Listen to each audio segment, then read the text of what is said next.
Is that better? Whoever is on there? Oh, that would be horrible if we all missed that whole thing. Let me know.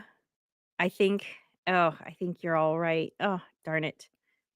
Okay. Well, so should I start over, everyone? Okay.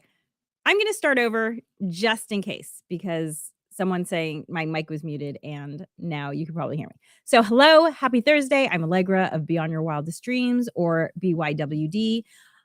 BYWD is on a mission to help you prioritize yourself by teaching you to save time and energy, because there's little bits of time and energy that get lost in the day. And it's so important for you to figure out where they are and be able to spend them on yourself. Thank you so much for letting me know. Okay, great. I'm glad that you can hear.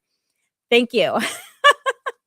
Okay, so I'm going to go back then and just rewind. So I've started picking a quote from this box of quotes that I have on my desk that I love.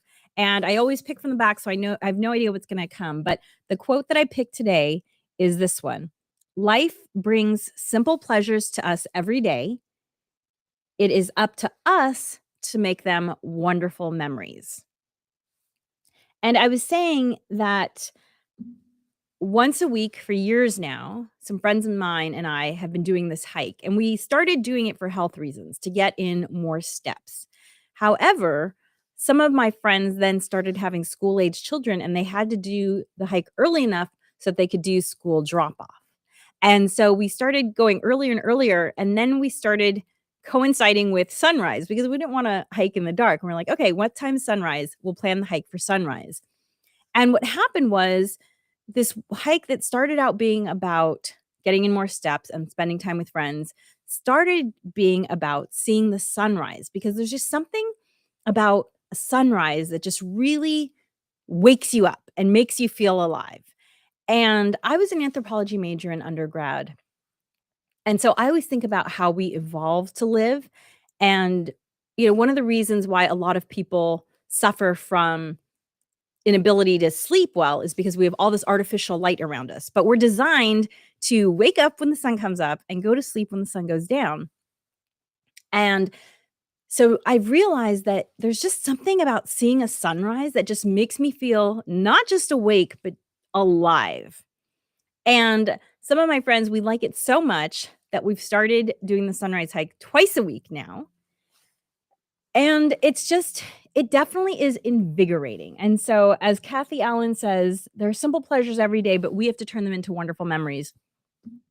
By seeing the sunrise, by making it part of a hike and time with friends, it definitely is a wonderful memory. It's definitely a highlight of my week, something I look forward to. I'd love to get to the point where I'm doing it almost every day because I love it that much. So, if you have simple pleasures that you turn into wonderful memories, I'd love to hear about them. And by the way, if for some reason you can't stay with us the whole part of this live chat that I'm doing, I do put this up as the Harness the Power of Planning podcast, the recorded video and audio. So you can always go see it later, or you can go watch it on YouTube. But you can also comment at any time because I do get the comments whether it's live or recorded. So today's topic, and I have a couple of topics, but it's all about sewing up the year that we are in, the year that's coming to an end, and preparing for the new year. And I know some of you are like, wait a second. It's not even December 26th yet, right? So Christmas hasn't happened, Hanukkah hasn't happened, whatever you might be celebrating for the winter holidays might not have happened yet. However, this podcast is called the Harness the Power of Planning podcast for a reason, because I have found in my life that with planning, everything is easier. And almost everything is possible. Like, I can do way more when I plan. A lot of times the reason I'm able to do more is because when I plan, I don't get distracted. So I stay on task and focus, and I can get everything that needs to happen done rather than, what should I do? Oh, look at that shiny object over there. I'm going to go spend time with that. That's the power of planning. And so even though I know it's a little bit early, we still have a couple weeks left in this year. But what I want to do is give you some steps to think about so that next week, when, whatever holiday you celebrate might be over, you can start thinking about the end of your year. So I'm planting the seed a little bit early so that you're ready, okay? So, here's the thing about the new year. I love the holidays. Witness my little holiday bauble earrings that my mom gave me when I was a teenager. So they're about 35 years old or something like that. Love these. So I love the holidays. And because I love the holidays, I used to get a little depressed around January 1st because what's there to look forward to? Taxes, right? Like I have to get my taxes together. That's not fun. And so I started thinking about how can I get excited about the new year? And so here is my process. So part 1 of this podcast, the first thing I'm going to talk about are the things that I do to sew up the year that I'm in. So there are 3 things that I do. And the first thing is I mend my wool. And this is something that I had read about. A lot of cultures have traditions around the new year about sort of in with the old, out with the new, or finishing up projects so that you have no loose ends going into the new year. Well, it's around December when I'm pulling out the wool and because it's colder and I need to wear something warmer. And that's when I discover moth holes. Those damn moths, I've tried everything. If you have any tips for moths, let me know. But they especially love merino wool. And I started getting into the habit of spending some time around between, Christmas and New Year's mending my wool. And there's something very satisfying about entering the new year with no holes in my wool. So maybe you can think of something similar.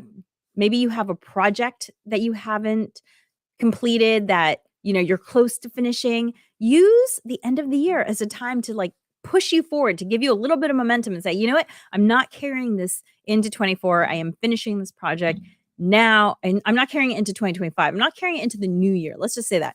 I'm not carrying this into the new year. I'm going to finish this project in this year and be done. Use that excitement, that momentum to finish whatever project you might be working on. So that's the first thing I do.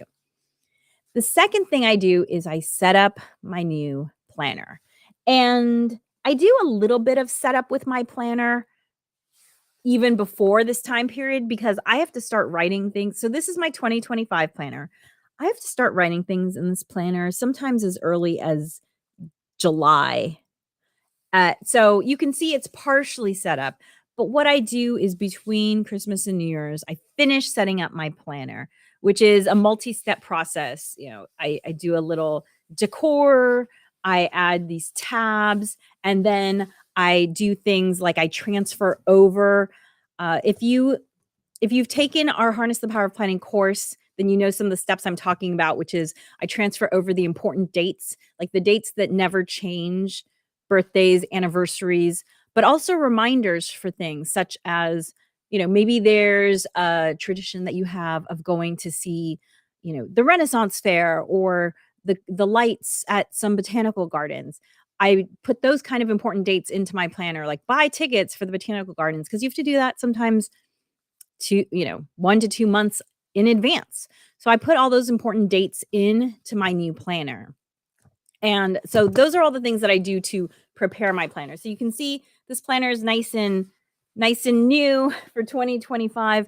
Let me try and pick up my my planner from this year. At this time in the year, it's already really full. You can see this is my 2024 planner. So this is what it looks like when it's done. Very lived in. Okay, so that is step 2 of getting ready for the end of the year that we're in, is setting up your planner for the new year. Now, if you listened to episode 77, Natasha and I did an episode called How to Pick Your Perfect Planner. I'm actually going to put the QR code up here. It was actually the second half of episode 77. So you can also find episode 77.2. That's the second half.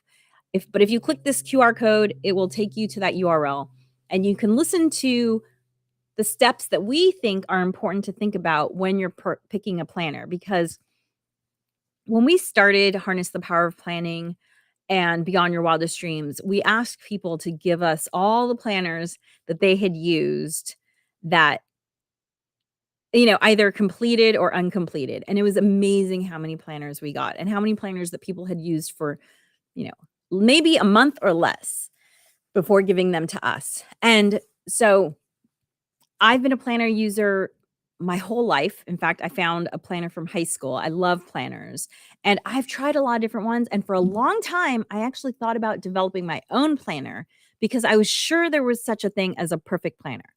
But what I've learned now is that the perfect planner is the one that you will use. And so it doesn't matter what I think is the perfect planner. We walk you through the steps of thinking about what kind of planner would work for you because the perfect one is the one that you're going to use. So get your planner and then make it your own, because the more that you make it your own, guess what? The more likely you are to use it because it becomes something that you're invested in. And so that is step 2 of how I sew up my year. And then step 3 is something that I call rolling in the dough. Now, I call it rolling in the dough because years and years ago, I was watching a Martha Stewart episode, and she did this cinnamon Danish that was the most beautiful thing I had ever seen. It basically kind of looks like a snowflake, if you will. And the thing is if you've ever made laminated pastry, which laminated pastry is pastry where there's butter in between the layers of dough. So like a croissant is laminated pastry. Danish is laminated pastry. Phyllo dough. These are all laminated pastries. The way that you get the butter in between the layers is lots and lots of rolling. So you're constantly rolling out dough. And you have to roll this dough so many times. It's a tricep workout. That's how much rolling you're doing. And you kind of have to do it over a couple days at least because you have to refrigerate the dough in between the rolling that you're doing. So it's very time intensive. And because it's so time intensive, I only make this Danish once, maybe twice a year. And I started to associate it with the holidays just because it's so time consuming and I didn't always have the time to do it during the rest of the year. Plus, like it's cold and the butter, and it's just easier to do when the weather's a little cooler. It's hard to make pastry in Southern California in summertime. Let's just say that. So I also love this idea of the play on words of rolling in the dough. There's something about saying, like, okay, this new year, we're going to be rolling in the dough. And so I just like this idea in all ways. I like the play on words, I like the delicious food, and I like making something this time intensive kind of a holiday tradition. And so I've actually found, because I actually taught a class on, for those of you who know, I used to teach cooking classes. I no longer do, but I used to teach a class and I learned that you can actually make this dough and let it sit in the fridge for a week before you start rolling it, because I had this once a week class. So we did it 1 week, we made the dough 1 week, and then we started rolling it out the following week and we finished it. So I will often make the dough like around the 26th. And our favorite way to enjoy this pastry is to have it all prepared and ready to throw in the oven on New Year's Eve. And then on New Year's Day, we wake up, we watch this local parade that we love to watch every year. We have coffee and we have this Danish. And so rolling in the dough is the third way that I kind of like to close out the year, because it's a multi-day process. It's like I'm doing it and I'm kind of winding down the year. And it's just like a nice tradition to have. And it's also something to look forward to. So, as I mentioned, let's consider this part 2 of today's stream. So, part 2 is about how you can be excited about the new year.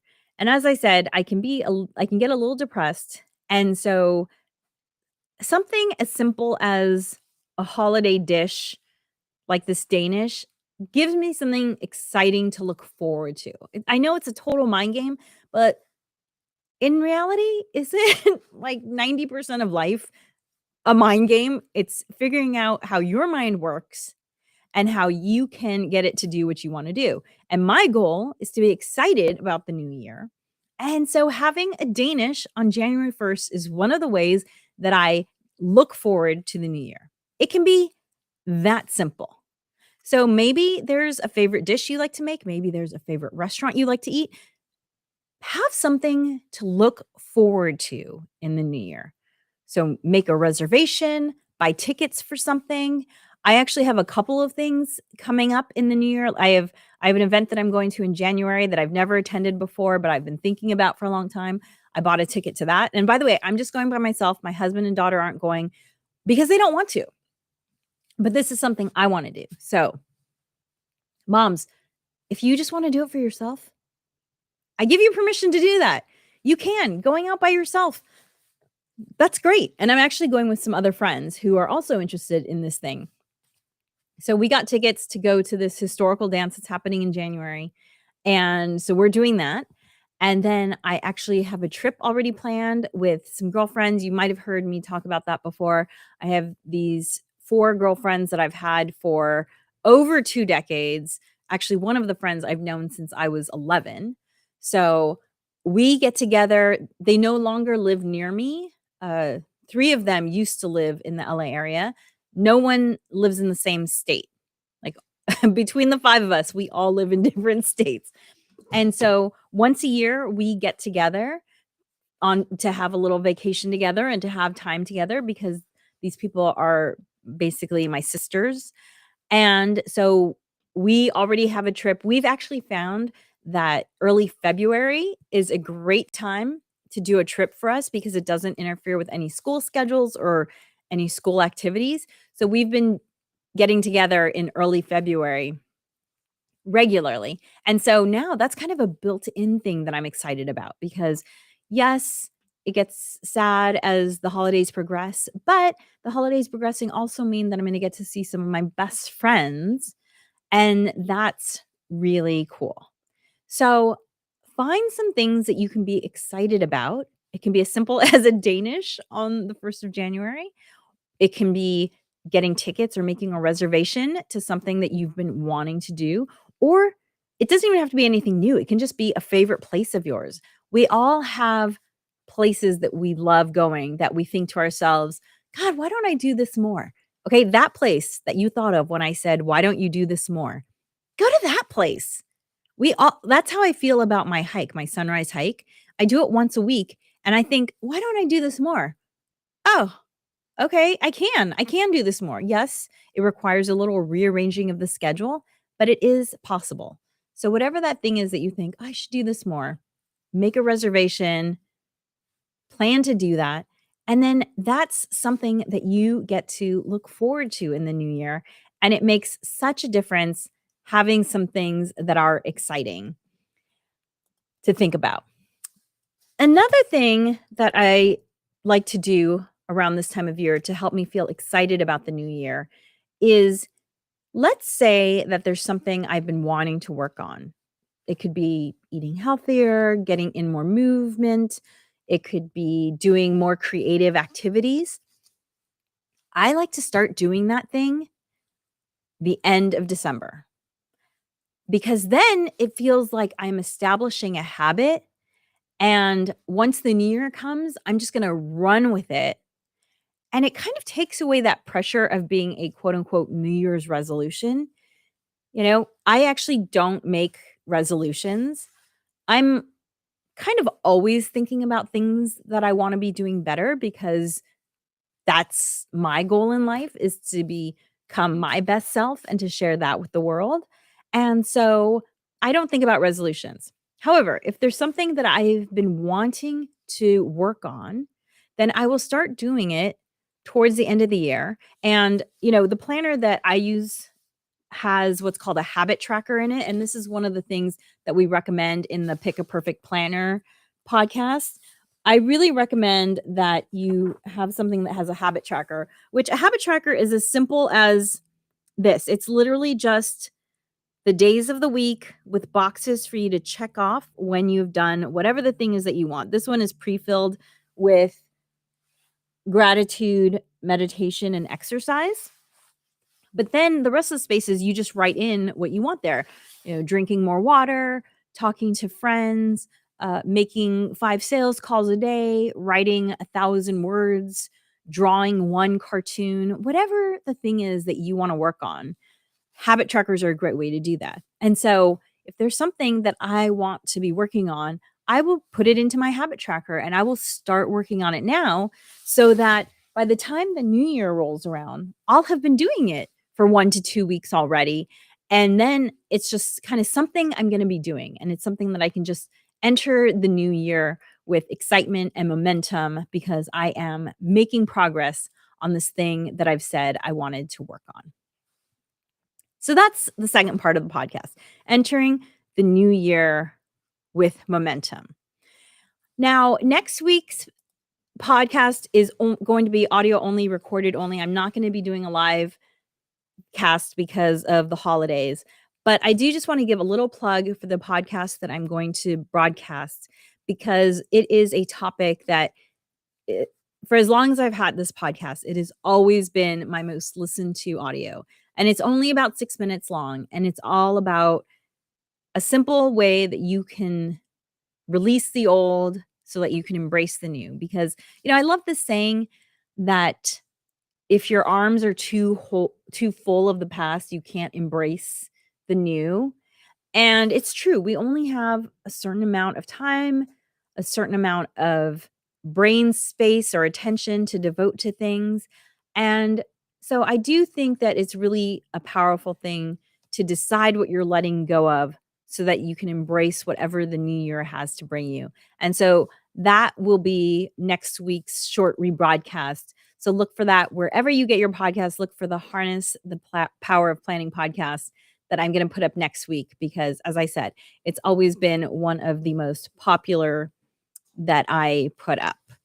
And as I mentioned, because setting up my planner is such a big part of preparing for the new year, check out the How to Pick a Perfect Planner, which is episode 77.2, which means that it's the second half of episode 77. So you can listen to a whole episode, or you can just listen to 77.2, or you can click this QR code that's showing up right above me. I don't know if you can see this arrow as I'm dancing around the QR code.